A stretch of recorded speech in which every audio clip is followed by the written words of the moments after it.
Since the beginning of mankind, we have always wondered, as we looked up at the night sky, what is out there? What is beyond our point of view? What is beyond Earth? Is there someone else out there like us on distant planets like this? Are we alone in the universe? Are we alone in the solar system? Are we alone in the galaxy? Are we alone in the universe? Is there intelligent life? What would happen if we met a life form from another planet? How would we act? How would we react?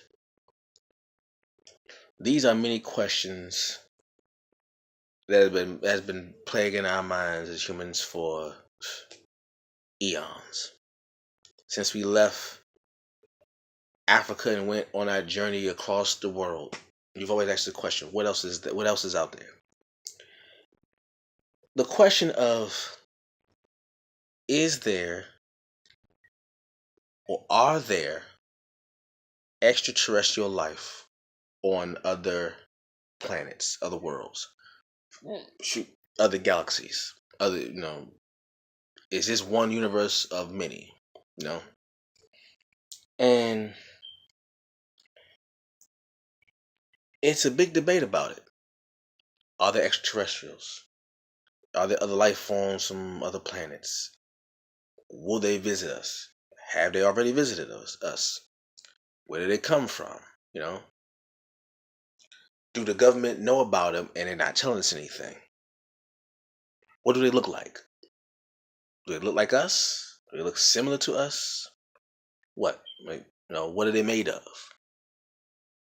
Well, let's dive into that. For those who don't know, extraterrestrial simply means extra, meaning more than. Terrestrial, meaning terra is Latin for land. That's actually the official name for Earth. Terra. It means land. It's Latin for land. Okay. So it's extra Earth, but not just extra Earth. What it really means is other is life forms on other planets like Earth, right? Reason why I say is because in astronomy, there's a phrase called the Goldilocks zone. If you know anything about the solar system, as we were taught in elementary school, the solar system consists of eight, not nine planets. You have the rocky planets, inner planets. That's Mercury, Venus, Earth, Mars, right? Then you have the asteroid belt. You have the outer planets, the big gaseous planets, Jupiter, Saturn, Neptune, Uranus, right? The Goldilocks zone is that zone that is most conducive to sustain self-replicating life. What I mean by that is you have planets that are closer to the sun, right? Mercury, Venus. Okay. You have planets that are farther away from the sun. That's Mars on to Uranus, right? Earth is in a specific area where it's not too hot, it's not too cold, it's just right. They got the expression from the Three Little Bears. Anybody know the story about the Three Little Bears? Where Goldilocks went to the house of the three bears and she was all in their house just breaking the law, and she ate their porridge, and the Papa Bear's porridge was too hot, the Mama Bear's porridge was too cold, but the Baby Bear's porridge was just right, and the bed either too hard or too soft, but the Baby Bear's bed was just right, stuff like that. Well, that's how it is with Earth, our Earth. It's not too hot, it's not too cold, it's just right for life. Okay? So, with that being the case, we as humans have always wanted to know, are there other worlds in the galaxy, in the universe, like ours? Okay? And With finding those planets that are called Earth-like planets, the exoplanets and certain exoplanets called Earth-like planets. Exoplanets means planets that are outside of our solar system. Exo meaning outside, right? Are there planets? Are there other exoplanets that inhabit a Goldilocks zone like ours, right? Because if there's a star, most likely there's probably some planets there. So with those planets, are they planets in those particular galaxies or those particular solar systems that have a Goldilocks zone, right? And with those other planets that may be in the Goldilocks zone, do those planets have life like ours? And more specifically, do they have what's called intelligent life? Intelligent life is pretty much something it's a human bias, right? Because truth be told, the majority of the life on this planet are microorganisms, right? Microorganisms. And we are made up of complex DNA, carbon-based life forms, complex DNA. We require a heat source or energy source and liquid water, and chances are we can make life, right? And I say heat source, not just the sun, because you have life that lives under, that's deep in the ocean that light can't reach. They have like volcanic activity in the water, but it's still a heat source. So all you need is a heat source and liquid water, and chances are you find life. Which is actually one of the models from NASA is like follow the water. People say follow the money. Well, we come like to space and trying to find life. They say follow the water, because what we have learned on this planet is that every time we found water, we found life. It may be microorganisms, but we found life nonetheless. I think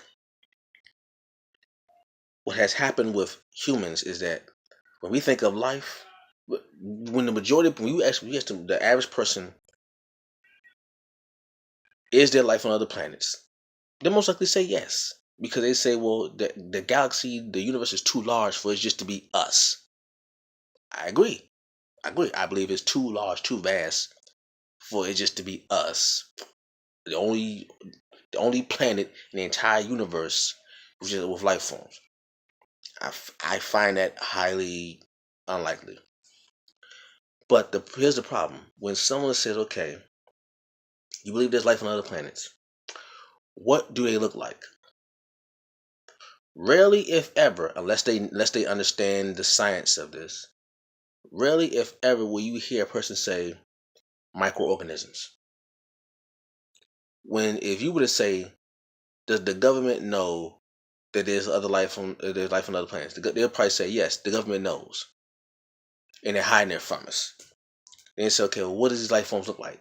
They'll probably give you some ET alien predator looking creature, not thinking that if you were to take an example from this planet alone, the majority, if I'm not mistaken, I believe it said 99% of all the life on this planet you cannot see with the naked eye.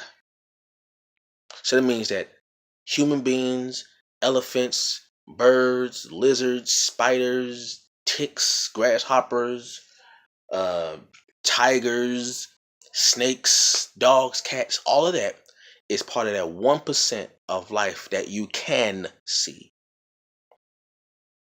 99% of all life on this planet you cannot see with the naked eye. Which would mean, if you were to take that same model and take it to outer space, you would say, okay, if we know that the majority of life on this planet are microorganisms, why are we so hard pressed to find a human-like creature from another planet? Why are we so hard pressed to see a large life form from another planet? When the data will show you need to look for microorganisms. You look for microbes. That's what you need to look for. You need to take a microscope with you and go look for microbes, because most likely that's what most of life is going to be. Now, why do I say this? Well, that's the question. What does it take for life to flourish on this planet? We can take examples from Earth and see if we can expand to other worlds. Okay. What are the key elements for life on this planet? Okay. We need a heat source. I didn't say sun, I said heat source. We need liquid water. Okay, liquid water. So let's see. What's in water? Hydrogen, oxygen.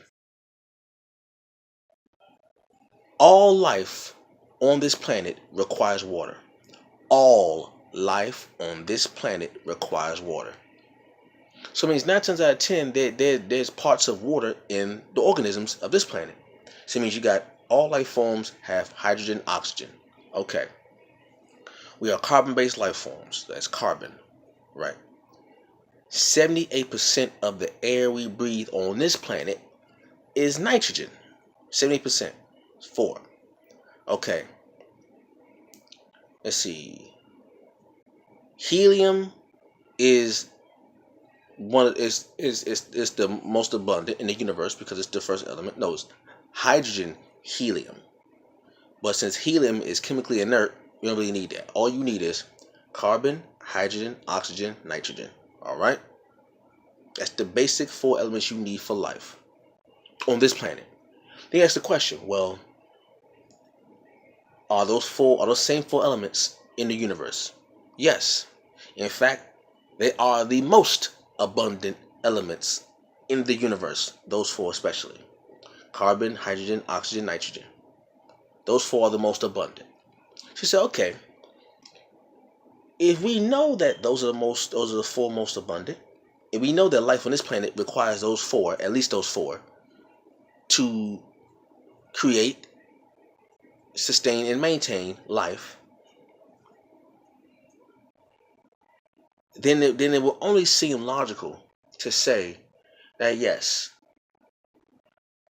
not only is there life on other planets, but now we have a blueprint as to what to look for. We need to look for a planet in the Goldilocks zone. Okay, look for planets in the Goldilocks zone. Well, not even planets. I won't say planets. We need to look for a star system, a solar system, right?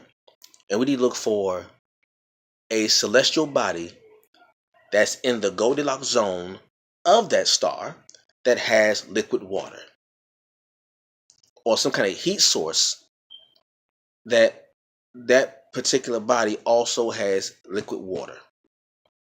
Okay? So if you can find it, we say, okay, now what are we looking for?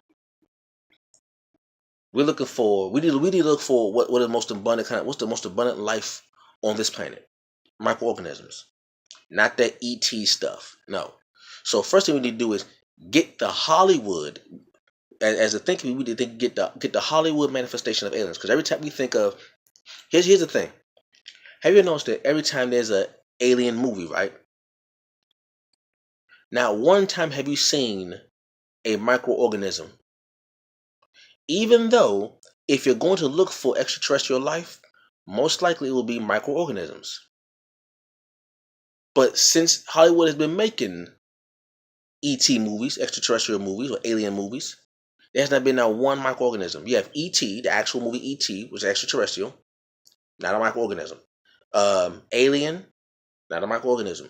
Predator, not a microorganism. What else? I'm trying to think. Prometheus, not a microorganism.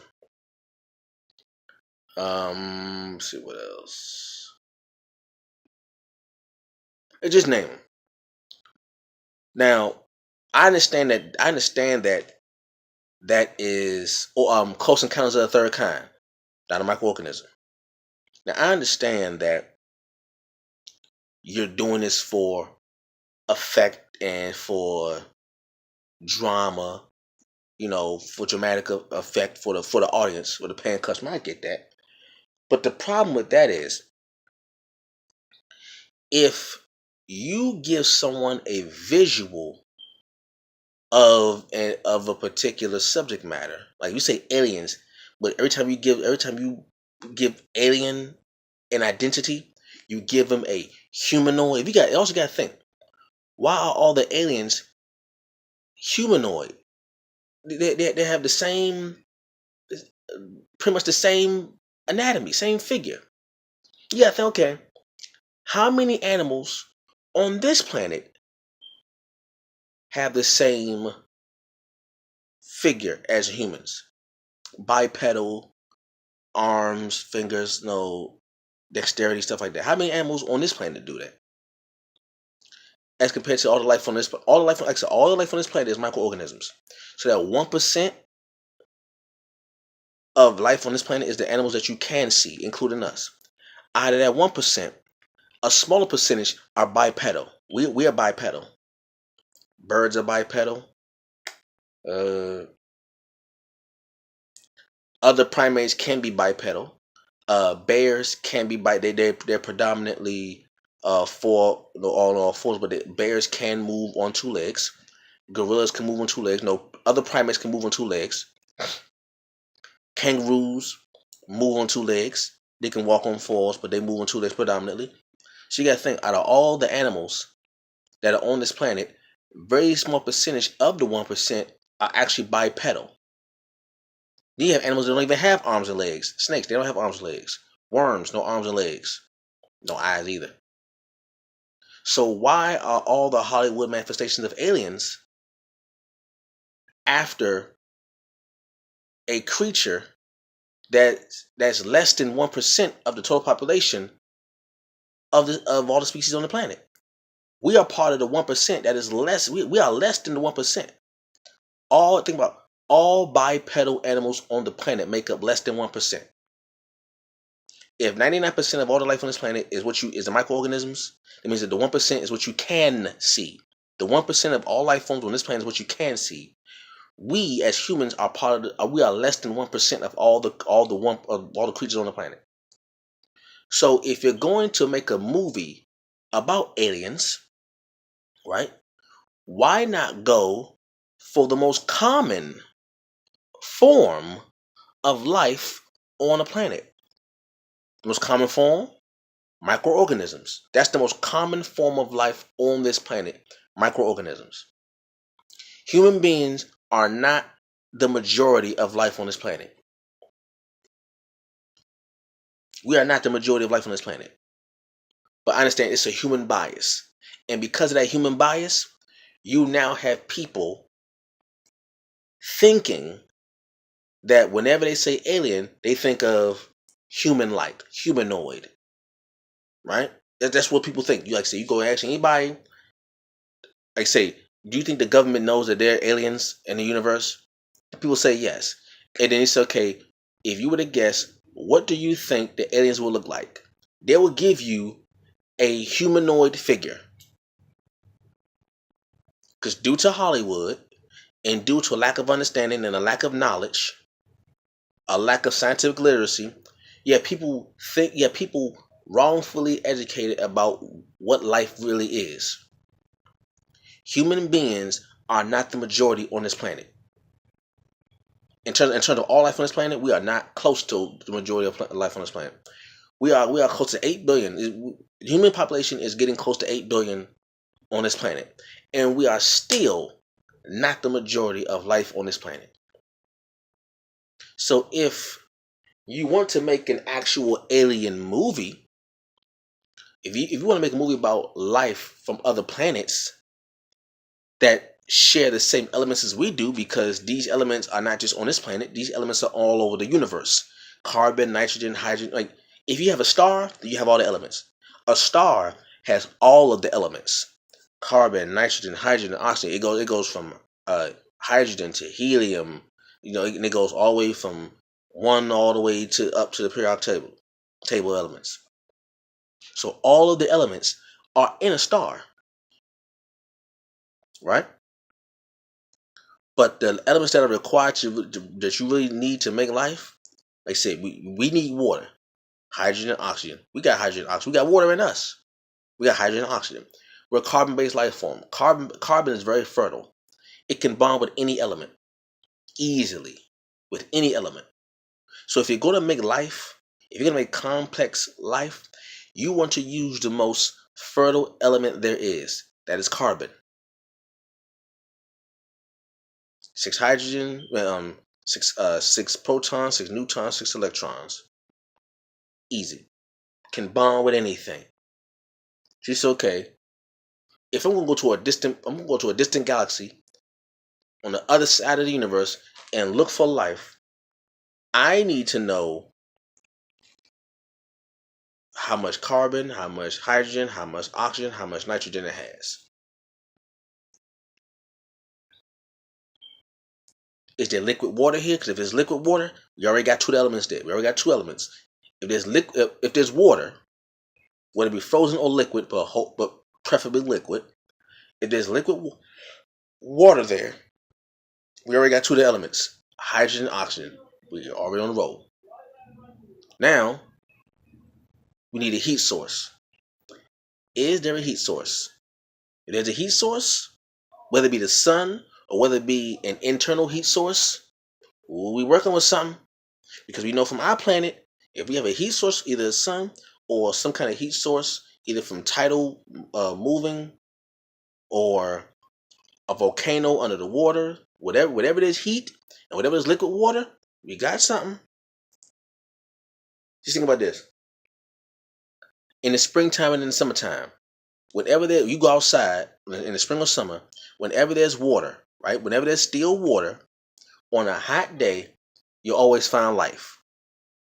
All you need is water and a heat source. You'll find life. Some kind of larvae, like a mosquito, something like that.